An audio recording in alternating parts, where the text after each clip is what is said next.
especially when you're a woman, it is very difficult to make your space in public. बहुत सारे struggles आते हैं being a woman.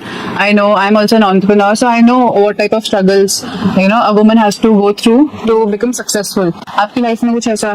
I guess that's part of again life, because when I got married, I just shared with you I was from Kerala, so I was an English honors girl. I was the only girl who could drive and who had finished her graduation when I got married. I'm from a nuclear family. I was married into a conservative, big joint family. So it was, of course, a big difference of the way my upbringing and the way of living was there, and this was there. But the advantage, I guess, with our generation is that the age was on our side. When you're 20, 21, you don't really question too many things. And the शिक्षा which we were given when we were getting married, like my nani was, पहले उनकी तरह बनना है, बिल्कुल वैसे ही बनना है जैसे वो चाहते हैं, फिर धीरे धीरे आपकी लाइफ अपने आप में लाइन हो जाएगी, which that's what turned out to be true.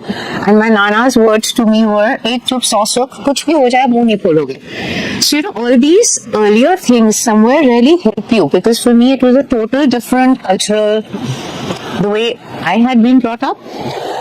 So where I was married, because when I got married, the family was so conservative, and I showed myself to my husband in the morning, and रात को रोका हो गया था. So it wasn't getting to know each other process also at all. So Mummy and Chachi were used to even cover their heads. So it was very conservative. They were all primarily talking in Punjabi, which I never used to understand at all. But इतने सारे लोग होते थे कि in the beginning I would be bewildered on me, because we all touch our feet for respect. I would just keep doing it to all his cousins also, because I never knew there were too many people there. But with time, because the family was very loving, and then gradually, and if your husband is supportive, gradually you just come into your own being.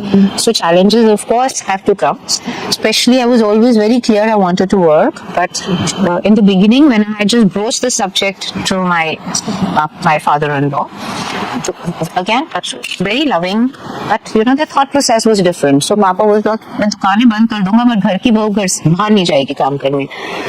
And then even what I would be allowed to be wearing, even night suits weren't allowed. You have to be completely covered and different.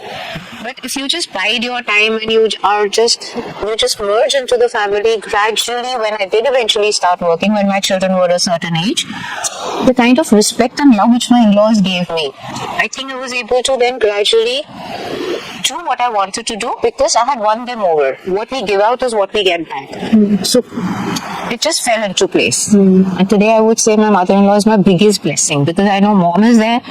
Even when my children were in school, I was relaxed. I knew mom here. She's my biggest pillar of strength even at this age, because I know mom is there, so the house is secure. How important is the role of a husband to make his wife comfortable in front of so many people, in front of his family? Extremely. I feel a loving husband is the backbone of any marriage, and we hardly have any age gap, because we're just 1 year apart. So even he, for a boy, was very young when we got married. He just turned 22 when we got married. So it is almost like we grew up each other together. Because it was such a big joint family, वो भी छोटा सा था, so it wasn't if I had any issue he would ever be able to speak up. But for me, what was enough was that at least I could speak to him, at least I could hug him and share whatever I felt with him. So that, I feel, is the biggest support any girl can ask for. Until date, I would say he's my biggest mentor. He's the one who gives me guidance, and he's the one, if I need to discuss anything or if I'm confused about everything, immediately he'll give me just tell me about how, as per him, without being overbearing, he lets me be, he gives me my space, yet he will tell me, as per him, this is what he would suggest. And when the kids were a certain age, when they were, they had crossed the 5th, 6th standard, then is when by that time we had opened the store. Okay. This is 2003. Okay. So he just told me, now you just come. Oh. So it wasn't even we discussed it with the family. We were still in the joint family. He just said, just come. So it took, and thankfully I could always drive because I was driving in college. So it took that one moment of hesitation, but I just began. Before that, I was only helping him in the marketing, any events which we were doing. That's all I used to be doing, or setting up a store, putting it together. But I was never there full time. So touch wood, Papa, my father-in-law by that time, when I did actually join work, somewhere I guess he understood, because with Manoj's expansion going on, Papa understood that now Manoj needs help. And Mom was slightly apprehensive in the beginning because she felt that I'll be left alone in the house. She wouldn't be there the whole day. But with time, when she saw that I was balancing the house and work both properly, and for me, family has always been first. My priority in my life is always family. It just fell into place, and I could see it turning into respect and love for whatever I'm doing, and turning into support. But husband, of course, is the key factor. He's my soulmate. Yeah.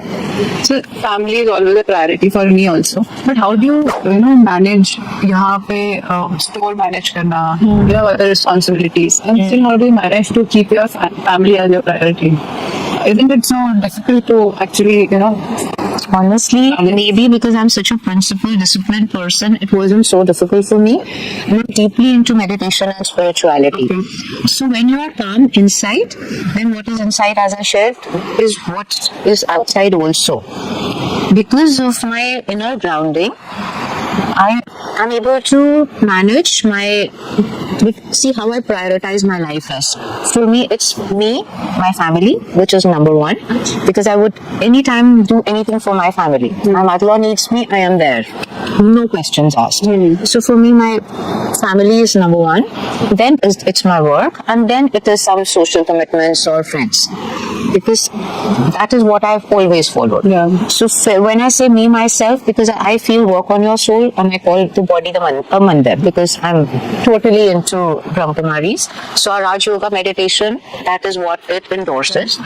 That we are a soul, and this is the temple which houses the soul. Okay. So for me, early morning Amrit Vela, and then I go to the center every morning for my Murli. Okay. So that 1 hour of connecting and being one with Paramatma, and from there I straight head to the gym, because to keep the soul's mandir active and strong is again important, because only when I am strong will I be able to help the other person also. And then I go home, do all my whatever delegations and things I need to do at home, and then head for work. So I'm pretty much balanced. Initially I was still able to handle nightlife because we have a huge social circle, a lot of social commitments also. But with time I am more happier with my spiritual journey. Now what I've done is I'm there for my friends, because it's not nice not to be there for the closed ones, but then I leave early. So everybody knows that she would come, but I just leave. Initially I was leaving at 11:30. Now honestly I leave at 10:30, because I know once you're back home it takes time to change, and I don't want to miss out my morning routine. So unless it's very close family or some friends, very important occasion, I prefer just being for them, but then I'm back in time.